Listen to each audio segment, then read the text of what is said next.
మన prime minister కూడా చెప్పారు కదా సార్, సీఫేరర్స్ సెక్యూరిటీ గురించి ఆయన చాలా గట్టిగా చెప్పారు. అక్కడ సార్ ఇది దాంట్లో మన తప్పు కూడా ఉంది, మన తప్పని కాదు.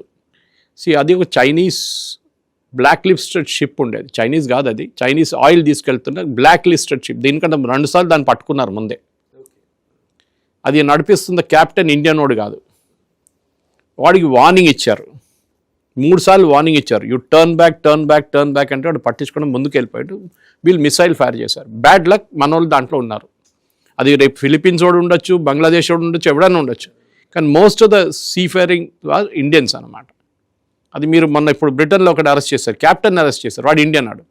ఏంటి రష్యన్ ఆయిల్ తీసుకెళ్తున్నాడు, వాడిని పట్టుకున్నారు. ఇప్పుడు అడగండి వాని తప్ప ఏంటని చెప్పండి. వాడు కూడా తెలుసు, వాడు చేస్తున్న పని తప్పని తెలుసు. ఏదో ఒక కంట్రీ ఫ్లాగ్ పెట్టుకుంటాడు, ఆ కంట్రీ పేరు కూడా తెలియదు మీకు ఎక్కడ ఉందనేది. తీసుకెళ్తున్నాడు ఆయిల్, రష్యన్ ఆయిల్ పట్టుకున్నారు వాళ్ళు. ఇప్పుడు వాని కోర్టులో తీసుకెళ్లారు. ఓకే, మా ఇడిపించుకోవడానికి పని మోదీ దగ్గర వచ్చి ఏడుస్తారు ఇప్పుడు అందరు కలిసి. సరే మోదీ గారు ప్లీజ్ వాడు చేస్తున్నప్పుడు తెలియదా తప్పు చేస్తున్నాడని?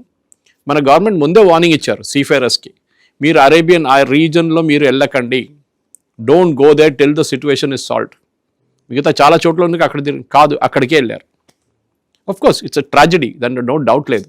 కానీ మార్కో రూబియో చాలా క్లియర్గా చెప్పారు, నో సింపతి, అది ఇల్లీగల్ యాక్టివిటీ, అది ఇల్లీగల్ యాక్టివిటీ మేము అడ్డుకున్నాం, దాంట్లో తప్పుందా అని అడిగారు. కరెక్ట్.